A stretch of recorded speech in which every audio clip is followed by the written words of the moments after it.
Lord Buddha study point में आपका स्वागत है।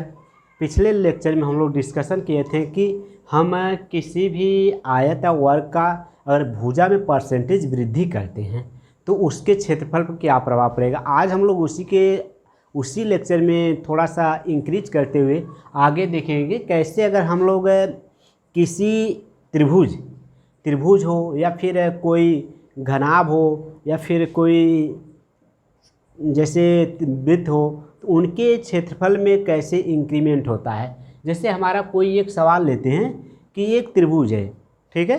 त्रिभुज के आधार में एक त्रिभुज है और एक त्रिभुज है। सवाल लेते हैं कि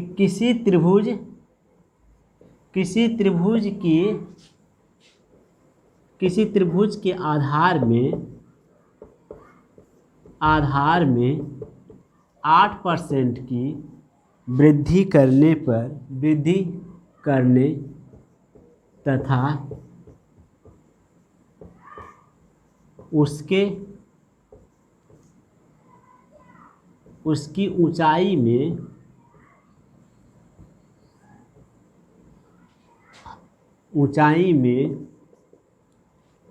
12% की वृद्धि की जाए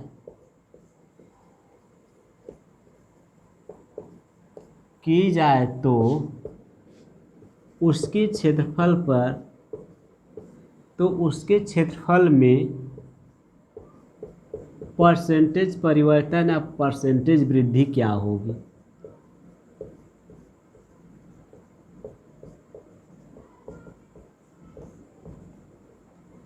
इस तरह से कोई सवाल हो कि एक त्रिभुज है जिसका आधार में 8% की वृद्धि की जा रही है और उसकी ऊंचाई में 12% की वृद्धि की जा रही है, तो उसके क्षेत्रफल में तो उसमें इसमें लिखेंगे उसके क्षेत्रफल में परसेंटेज वृद्धि क्या होगी। यहाँ पर हम लोग दोनों में वृद्धि कर रहे हैं इसलिए वृद्धि कर लेंगे। अगर एक बढ़ रहा है दूसरा अगर पहला एक वृद्धि हो रही दूसरे में कमी होगी तो इस कंडीशन में क्या होता है कि हम कंफर्म नहीं कर सकते बढ़ेगा या घटेगा। उस कंडीशन में हम लोग तो परसेंटेज परिवर्तन क्या होगा। लेकिन जब ये दोनों वृद्धि हो रही तो इसका मतलब हम लोग श्योर हैं कि इसके क्षेत्रफल में निश्चित तौर से वृद्धि होगी। तो हम लोग वो पुराना फार्मूला है, पुराना मेथड इस्तेमाल किए थे कि अगर हम लोग मेथड एक था जो हम लोग पुराने फार्मूले से अगर चलते हैं तो जो हमारा मेथड के हिसाब से देखा जाए कि पहली वृद्धि ए है दूसरी बी है तो हमारा सीधे इसी फार्मूले पर लग जाएगा। जैसे हमारा पहले 8% की वृद्धि करते हैं फिर 12% की वृद्धि करते हैं और तो इसमें जो क्षेत्रफल में परसेंटेज वृद्धि क्या होगी तो देखा जाए तो 12/8 कितना होगा, 12/8 20 होगा, ठीक है। प्लस और आप 12/96 और 100 से भाग देंगे तो 0.06। इसका मतलब ये हुआ कि उसके क्षेत्रफल में कितने की वृद्धि हो गई, इतने % की वृद्धि होगी। जो क्षेत्रफल होगा उसमें जो नेट परसेंटेज वृद्धि का फार्मूला बताया गया था तो नेट परसेंटेज वृद्धि का फार्मूला बताया गया था तो यही बताया, इसी के आधार पर हम लोग कर लेंगे। तो यह 20.96, ठीक, इसमें वृद्धि हो रही। अगर हम लोग दूसरे मेथड की बात करते हैं जैसे अगर हम लोग इसको कन्वर्जन करते हैं भिन्न में परिवर्तित करके हल करते हैं तो इसका क्या रूट आएगा, इसको कैसे हल करते हैं देखेंगे। ये हमारा 12% है, ये हमारा 8% है। इसको अगर हम लोग भिन्न के रूप में परिवर्तित करते हैं तो ये किसके बराबर होगा, सीधे ये हो जाएगा 2/25, है ना। ये 2/25 होगा। अगर हम लोग 4 से ऊपर गुणा करें 4 से नीचे तो हमारा, और ये हमारा कितना होगा, ये हमारा होगा 3/25। अब हम लोग देख क्या रहे हैं कि इसके जो आधार है इसमें जो 2% की वृद्धि हो रही है इसमें 3 की, तो हम लिख देंगे 25 में जब 2 की वृद्धि होगी तो कितना होगा 27। 25 में अगर 3 की वृद्धि होगी तो 28।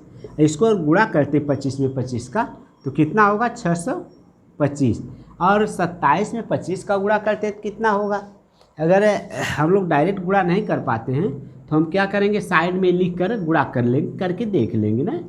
तो 8 सत्ते 56, ठीक है, हासिल 5, 8 दूना 16, 5 21, 2 सत्ते 14, हासिल 1, 2 दूना 4, 1 5। अब इसको देखते हैं, जोड़ते हैं, ये हमारा 5 होगा, यह 756 होगा, है ना। तो अगर हम लोग इसका गुणा करेंगे तो कितना होना चाहिए, 756। जब 756 हो रहा था, हम देखें कितने की वृद्धि हो रही है ना, कितने की वृद्धि हो रही है। देखा जाए तो वृद्धि जो हमारा एक इसमें हो जाएगा, इसमें 3 हो जाएगा, 131 की वृद्धि हो रही है ना। तो हम परसेंटेज वृद्धि कैलकुलेट करेंगे। तो हम लोग जान रहे हैं कि जितनी वृद्धि बटे मूल संख्या 625 गुणे 100। अगर हम लोग काट दे 25 से, 25 चौका 100 और 25 पच्चे 625। अब इसको हम लोग गुणा करके हल करते हैं तो ये किसी से कटेगा नहीं, कटे, काट देते हैं, इसमें गुणा करते हैं। 4 एकम 4, 4 3 12, 4 दूना 524 बटे 25। अगर हम लोग इसको भाग देते हैं, देखते हैं 25 दूना 50, 2 उतार लिए, भाग नहीं जाएगी, 0। तो 25 दूना 50, भाग नहीं जा रही, फिर 2 4 उतार लिए 24 में, फिर भी भाग नहीं जाएगी, तो यहाँ 0 बढ़ा लेंगे। इसके बाद भाग देंगे 240 हो जाएगा। और 25 नामा 225 और बच गया 15, 25 छक्का 150। तो इतने परसेंट की क्या हो गई, वृद्धि हो गई। तो हम लोग इन दोनों मेथड से भी इस्तेमाल कर सकते हैं। तो हमको कभी कभी इस मेथड की जो पहला मेथड है इसको लगाना आसान होता है, कभी कभी ये दूसरा मेथड है उसको लगाना आसान होता है। तो इन जैसा भी हमको आसानी रहेगी उसी तरह कर लेंगे, है ना। तब हम लोग अगले सवाल की बात करते हैं कि कोई एक वृत्त है, ठीक है, कोई एक वृत्त है, उसकी परिधि में 5% की वृद्धि की जा रही है। तो उसके क्षेत्रफल में परसेंटेज वृद्धि या परिवर्तन कितना होगा। तो हम लोग देखते हैं कि एक वृत्त है, देखिए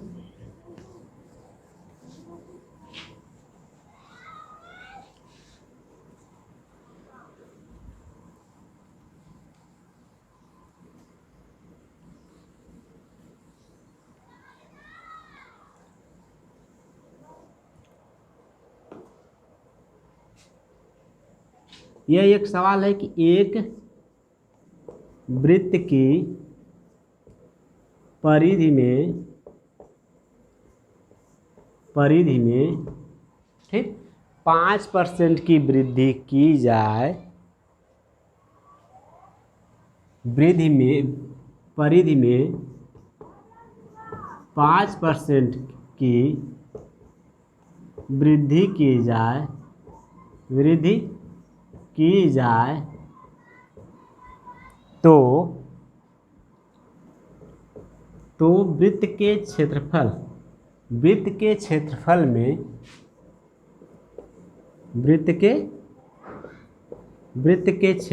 में प्रतिशत वृद्धि, वृत्त के क्षेत्रफल में प्रतिशत वृद्धि कितना होगी, यह प्रतिशत वृद्धि कितना होगी।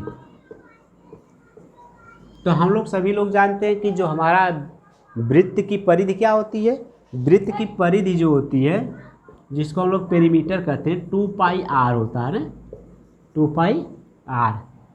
तो अगर हम लोग 2πr अगर हटा दिया जाए तो अगर ये हमारा फिक्स है, इसकी वैल्यू हमेशा फिक्स रहेगी। इसका मतलब ये हुआ कि P जो है समानुपाती R के है। जब P में अगर वृद्धि 5% की होगी तो R में भी वृद्धि 5% की होगी। तो हम देखेंगे जितनी वृद्धि पेरीमीटर में होगी उतनी ही R में वृद्धि होगी। तो हम इसी फार्मूले पे इस्तेमाल करके देखेंगे। जो हमारा फार्मूला वर्ग का था उसमें कहा गया था कि ये जब वर्ग की एक भुजा में 5% 10% की वृद्धि की जाएगी तो उसके क्षेत्रफल पर क्या प्रभाव पड़ेगा। अब हम लोग क्या करते हैं कि इसके जो वृत्त के त्रिज्या मान के चलेंगे, त्रिज्या जो है उसके त्रिज्या में 5% की वृद्धि की जा रही है, क्योंकि हमारा जो इसका पेरीमीटर परिधि जो है आर के समानुपाती, अगर पी हमारा 5% बढ़ रहा है तो आर भी 5% बढ़ेगा। इसलिए वृत्त की तो हम लोग लिखेंगे वृत्त के क्षेत्रफल में परसेंटेज वृद्धि। तो अगर हम लोग उसको देखे थे तो हमारा फार्मूला जो था ये हो जाएगा, ठीक। अब इसी पे हल कर लेंगे, 2 गुणे 5, 5 गुणे 5 स्क्वायर गुणे 5 स्क्वायर बटे 100, 5 दूना 10, 5 बच्चे 25 बटे 100। 100 से अगर भाग देते हैं 25 में तो हमारा कितना होगा 0.25। इसका मतलब 10.25 हमारा परसेंट की क्या होगी वृद्धि होगी, है ना। वृत्त के क्षेत्रफल में अगर उसकी परिधि में 5% की वृद्धि की जाती है तो वृत्त के क्षेत्रफल में 10.25 मतलब 10.25 की वृद्धि होगी। इसी तरह अगर कह दिया जाए कि ये मेथड हमारा फर्स्ट मेथड है, यह हमारा प्रथम तरीका है, इस तरीकों को छोड़ करके हम लोग दूसरे मेथड की बात करते हैं। यह दूसरा मेथड क्या होता है, दूसरे मेथड की बात करते हैं तो यह हमारा देखिए कैसे होता है। इसमें हम लोग वही काम करेंगे जो पीछे करते आए हैं कि जो हमारी भिन्न प्रतिशत भिन्न है इसको क्या करेंगे एक भिन्न के रूप में कन्वर्ट कर लेंगे, बदल लेंगे। तो ये किसके बराबर है 1/20 के बराबर, ठीक। अब हम लोग देख रहे हैं कि 5% की वृद्धि हो रही है और 2 बार वृद्धि होगी, क्योंकि जब हमारा क्षेत्रफल आएगा, क्षेत्रफल में क्या होता है कि क्षेत्रफल वृत्त का क्षेत्रफल क्या होता है पाई आर स्क्वायर, वृत्त का क्षेत्रफल पाई आर स्क्वायर। तो यह आर हमारा 2 बार आ रहा है, इसको हम इसको 2 बार वृद्धि करेंगे, है ना। तो अगर हम इसको 2 बार वृद्धि करते हैं तो क्या होगा, तो हमारा 20 है, पहले 20 बढ़ के क्या हो गया 21, 20 में 21 बढ़ा है, 20 में 1 बढ़ा 21, फिर 20 में 1 बढ़ा 21। अब इसको हम इधर मल्टीप्लाई कर लें, इसको इधर मल्टीप्लाई कर लें, तो 20 में 20 का गुणा करेंगे 400, 21 में 21 का गुणा करेंगे 441, ठीक है।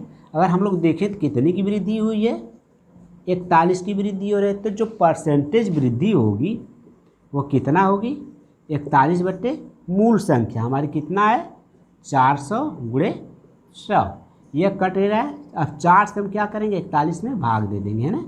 तो भाग देंगे तो यह हमारा 10.4 दूना 8, 4 पच्चे 20, इतने परसेंट की क्या हो जाएगी वृद्धि हो जाएगी, है ना।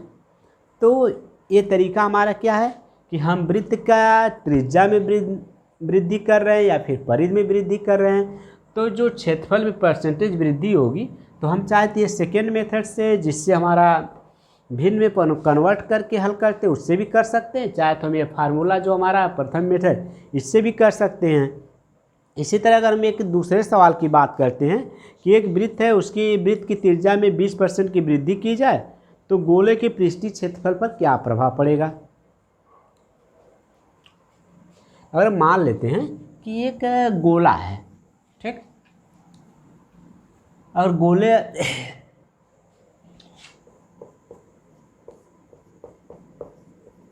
एक गोले की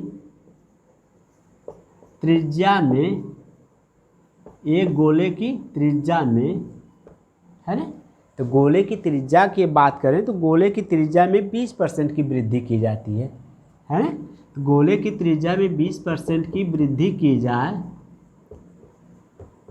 20% की वृद्धि की जाए तो गोले के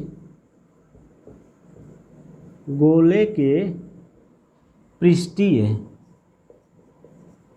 क्षेत्रफल में, पृष्ठीय क्षेत्रफल, गोले के पृष्ठीय क्षेत्रफल में परसेंटेज वृद्धि होगी, वृद्धि कितना होगी, है ना। ये हमारा क्या है अगला सवाल है कि कोई एक गोला है जिसके त्रिज्या में क्या कर रहे हैं 20% की वृद्धि कर रहे हैं, तो गोले के पृष्ठीय क्षेत्रफल में कितना वृद्धि होगी, पृष्ठीय क्षेत्र में परसेंटेज वृद्धि कितना होगी। तो हम लोग देखेंगे कि जो गोला का जो वृत्त का गोला होता है उसमें भी हम लोग क्या करते हैं, पृष्ठीय क्षेत्रफल में 2 बार आता है। इसलिए हम क्या करेंगे, इसी मेथड को इस्तेमाल करते हुए आगे देखें। क्षेत्रफल के लिए हमेशा एक ही चीज़ इस्तेमाल करते हैं, क्योंकि क्षेत्र की पूरी गणना की जाती है तो हम लंबाई गुणे चौड़ाई का इस्तेमाल करते हैं, क्षेत्र में हमेशा वही होता है। तो इसलिए हम लोग इसके क्षेत्र की बात करते हैं तो हमारा क्षेत्रफल कैसे आ जाएगा। देखिए हमारा जो क्षेत्र होगा, क्षेत्रफल में परसेंटेज वृद्धि, क्षेत्रफल में परसेंटेज वृद्धि क्या होगी, 2r प्लस r² 100। इसी को हल कर लेंगे रख के, तो देखेंगे 2 गुणे 20 प्लस 20 स्क्वायर अपॉन 100। अब इसको हल करते हैं, 20 दूना 40 प्लस 20 में 20 का गुणा करते हैं तो 400/100 हो गया। तो ये 2 0 से कट गया। इट मीन्स हो जाएगा हमारा, जब गुणा करेंगे तो कितने परसेंट की वृद्धि हो गई, 44% की वृद्धि हो गई। उसके क्षेत्रफल में 44% की वृद्धि हो जा रही है। ठीक है, ये तो हमारा एक जो पुराना मेथड है, पुराना मेथड जो हमारा सूत्र के हिसाब से, फार्मूले के हिसाब से करते हैं। अगर हम लोग बिना फार्मूले करना चाह रहे हैं तो हमारा जो सेकेंड मेथड होगा ये तरीका होगा। अब देखिए सेकेंड में क्या करेंगे, उसको पहले क्या करेंगे, एक भिन्न के रूप में परिवर्तित कर लेंगे। तो 20% बराबर 1/5 होगा। अब हमारा देख रहे हैं कि 20% की वृद्धि हो रही थी, इसका मतलब 5 बढ़ के इसमें एक अंश जुड़ जाएगा तो 6 हो जाएगा। ये भी हमारा 5 बढ़ के 6 हो जाएगा, 5 बच्चे 25 हो जाएगा। ये हमारा 6 6 के 36। तो कितने की वृद्धि हो गई है, हम लोग देखेंगे कि 11 की वृद्धि हो गई। ठीक, अब हम देखेंगे जो 11 की वृद्धि है वो कितने परसेंट के बराबर है। तो परसेंटेज वृद्धि इज इक्वल टू 11/25 गुणे 100। 25 चौक को 100, 11 चौक 44 हो गया। हम लोग देखेंगे कि यह सेकेंड मेथड से और आसानी से इसका जो परसेंटेज वृद्धि है कैलकुलेट कर लिए, है ना। इस तरह से हम लोग देखेंगे कि कुछ और भी सवाल हैं तो उसको हल कर सकते हैं। इस पर तमाम सवाल हल कर सकते हैं। मान लीजिए अगर हम कोई एक, जैसे हम यहाँ पर 2 वृद्धि की बात किए हैं कि जो सतत वृद्धि है 2 बार हो रही, 1 बार 2 बार हो रही। अब हम लोग सतत वृद्धि जो 1-2 बार न होकर कई बार हो सकती है, तो हम लोग अब देखेंगे कि जो सतत वृद्धि है वह 2 बार हो रही है तो वो कितना हो रही है ना। तो एक वस्तु के मान लीजिए कि कोई वस्तु है, उसमें पहले 10% की वृद्धि होती है, फिर 25% की कमी होती है, या फिर 20% की वृद्धि होती है। तो उसके क्षेत्रफल पर क्या प्रभाव पड़ेगा। अगर हम लोग फार्मूले से हल करते हैं तो ये थोड़ा सा टफ होता जाता है ना। तो इसलिए हम क्या करेंगे कि देखेंगे कि यह कैसे हल करते हैं। ठीक है,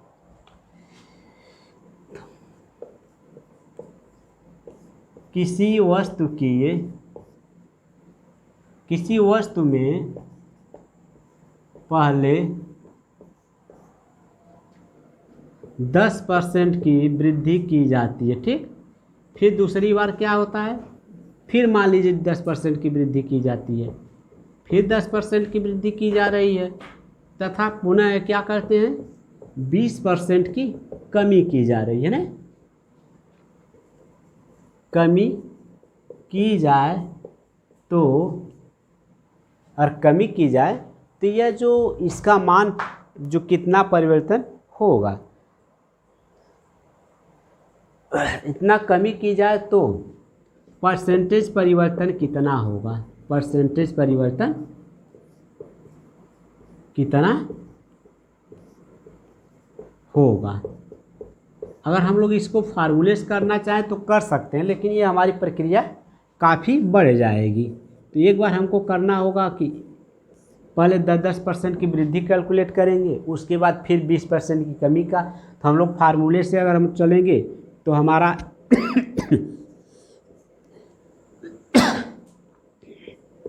A/B/100। पहले हम इस पर हल करेंगे, कैलकुलेट करेंगे तो यह 10 मिलकर हमारा कितना हो जाएगा 21 हो जाएगा ना। तो ये हमारा 20 हो गया, ये हमारा 1 मतलब 21 हो गया। अब इसको हम इसमें 20% की कमी दिखाएंगे, है ना। तो 20% की कमी दिखाते हैं तो ये हमको दोबारा करना पड़ेगा, है ना। तो 20% की कमी हो रही है, ये हमारा क्या हो जाएगा, वृद्धि हो रही है, फिर कमी हो रही है ना। तो हम देखेंगे कि इतना हो गया। अब इसको हल करने पे जो रिजल्ट आएगा वो हमारा रिजल्ट आ जाएगा। देखिए इसमें 1 हो गया घटाने पर, और इसको घटता है, देखिए कितना होता है, 21 दूना 42 होगा। 42 में अगर हम 4 से भाग,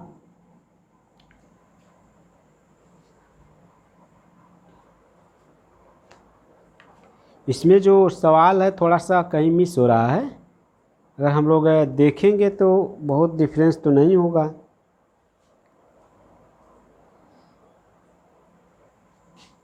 तो ये तरीका हमारा जो होता है टफ भी होता जाता है, उसको 2 से 3 बार प्रक्रिया करनी पड़ती है। इसी प्रक्रिया से हम लोग करते हैं।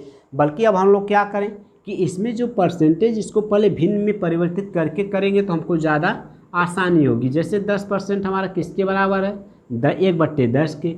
दूसरा 10% भी 1/10 के बराबर होगा, है ना। अब हम लोग क्या करेंगे, 20% कितना है ना, तो 20% हमारा कितना है, 1/5 के बराबर है। अब हम तीनों को एक ही जगह कैलकुलेट कर लेंगे, है ना। इसमें इसलिए जल्दी आसानी होता है। जैसे 10% की वृद्धि की गई तो 11 हो गया, फिर 10% की वृद्धि की गई तो 11 हो गया, फिर क्या किया है कि ये हमारा 20% की कमी कर दिया है, तो 5 में से 1 घटा देंगे तो हमारा ये 4 हो जाए। अब इसमें देखें कौन कौन कट रहा है, इधर से संख्या से इधर संख्या से काट सकते हैं। जैसे ये 2 कट गया, 2 दूना 4, 2 पच्चे 10, यह 2 कट गया इससे, 2 पच्चे 10, यह 5 का आपस में गुणा कर लेंगे, 5 पच्चे 100, 5 पच्चे 25, पच्चे 125, इसका गुणा कर लेंगे तो हमारा हो जाए 11 गिरैया 111 है ना। 11 में 11 गुणा करेंगे तो 121 होगा, 11 गिरैया 121, तो हम सीधे सीधे 121 लिख लें। अब देखें कितने % की वृद्धि हो रही है, कमी हो रही है। तो कितना कमी हो रही है, 4 की कमी हो रही है। अब जब 4 की कमी हो रही थी, यह परसेंटेज कमी निकाल लेंगे। तो परसेंटेज कमी इज इक्वल टू कितना हो जाएगा, 4/125। मूल संख्या हमारी 125 है, इसी से हल कर लेंगे। 25 पच्चे 125, और 25 चौक को 100, और 4 चौक को 16/5। इट मीन्स 5 3 15, मतलब इतने % की क्या हो जाएगी, कमी हो जाएगी, है ना। तो अगर उस फार्मूले से जो हम लोग करना चाह रहे थे, अगर फार्मूले से करेंगे तो हमको ये चीज़ आएगी, ये भी आएगी। लेकिन ये क्या, इसको प्रोसेस जो प्रक्रिया काफ़ी लंबी हो जा रही थी, इसको इसलिए हम उसको छोड़ दिए। अगर देखना चाहें तो हम इस तरह से कर सकते हैं। जैसे पहले 10 में 10 जुड़ गया, और ये हमारा 10 × 10 ये हो गया तो 100 हो गया। इसका मतलब ये हुआ कि 20 हुआ, और ये 21 हो गया। अब हम लोग दूसरी प्रक्रिया, अब दूसरा हमारा ये होगा, अब 20 घटा रहे तो उसको 20 घटा के देखेंगे। तो ये हमारा +21 होगा, -20 हुआ, -21 × 20 हुआ। अब इसको हल करते हैं, तो ये 0 इससे कैंसिल हो जाएगा, इधर घटेगा तो ये हो जाएगा। अब इसको अगर हम लोग देखेंगे तो ये हमारा कितना हो जाएगा, 2 पच्चे 10 हो जाएगा, मतलब 21/5 हो जाएगा। अगर इसको हल करते हैं तो हमारा कितना होगा, 5 - 21/5। इसको हल करते हैं तो हमारा हो जाएगा 16/5। तो ये हमारा माइनस आ गया, फिर हम माइनस पे आ गए। इसका मतलब इतने % की क्या होगी, कमी होगी। तो यह फार्मूला हमारा जो 2 स्टेप में करना पड़ता है, एक स्टेप ये करना पड़ेगा, एक स्टेप ये करना पड़ेगा। इसलिए इसको हम प्रियॉरिटी न देकर हम लोग किसके प्रियॉरिटी देंगे, इस वाले को। मतलब हम लोग इसको परसेंटेज को पहले सीधे सीधे भिन्न में परिवर्तित कर लेंगे। भिन्न में परिवर्तित करने के बाद वो जो घट रहा घटा देंगे, बढ़ रहा तो बढ़ा देंगे, है ना। अब इसी पर कोई एक ऐसा घनाभ हो तो जिसको आयतन, तो आयतन में हमारी 3 भुजाएं ली जाती हैं, तो हम 3 भुजाओं की अब बात करेंगे।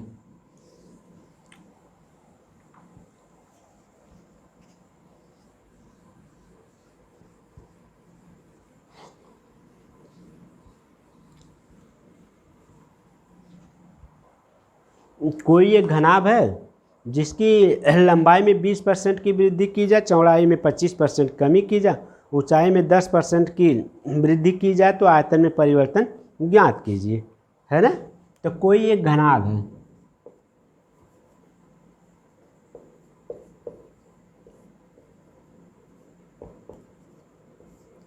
किसी घनाभ में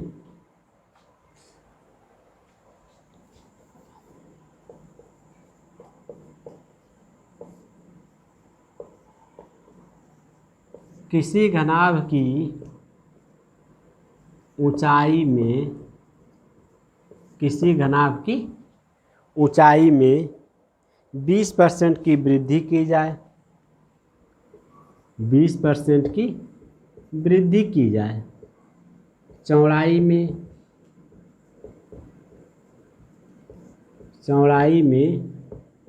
25% की कमी की जाए, तथा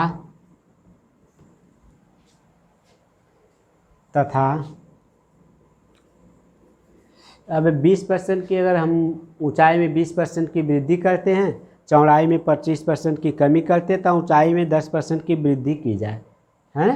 तथा अगर ऊंचाई लेते हैं तो जब हमको ऊंचाई में ऊंचाई, चौड़ाई, लंबाई, है ना, लंबाई में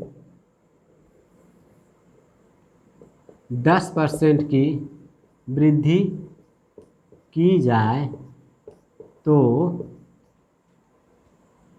घनाभ के आयतन में, जो घनाभ होगा, घनाभ के आयतन में, जो घनाभ होगा उसके आयतन में, है ना।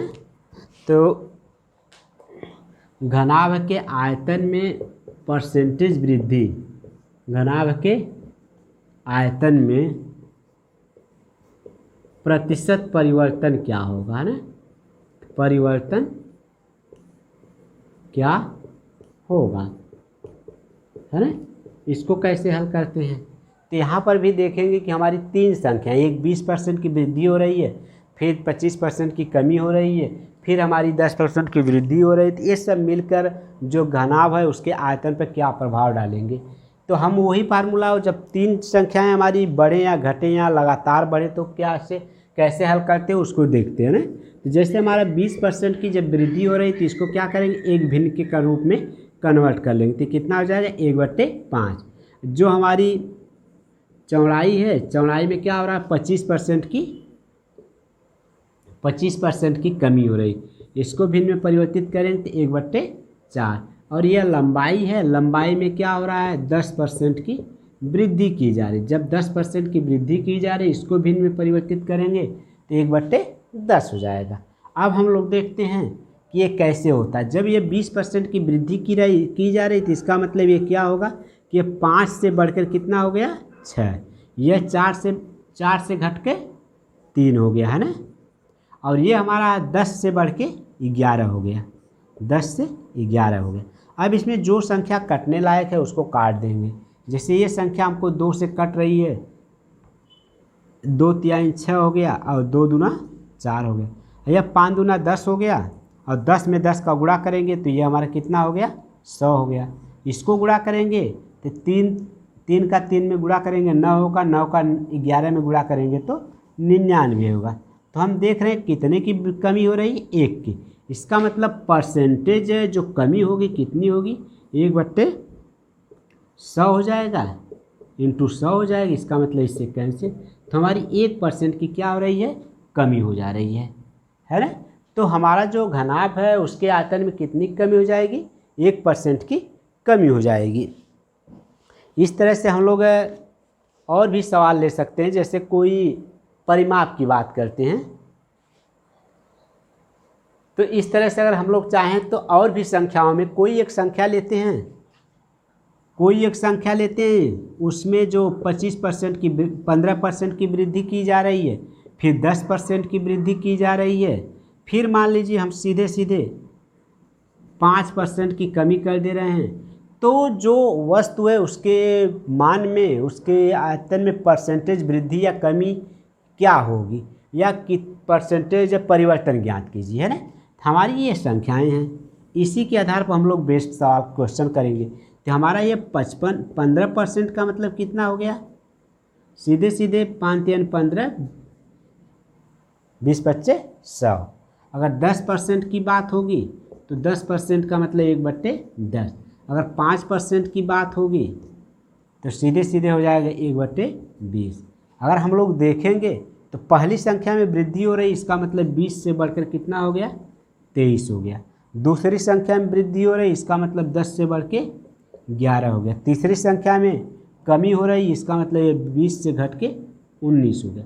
अब इसको अगर हल करेंगे तो हमारा निश्चित तौर से जो परसेंटेज परिवर्तन आएगा उसको हम लोग कैलकुलेट कर सकते हैं ना। अगर ये वीडियो आपको पसंद आए तो इसको आप शेयर और लाइक करिए।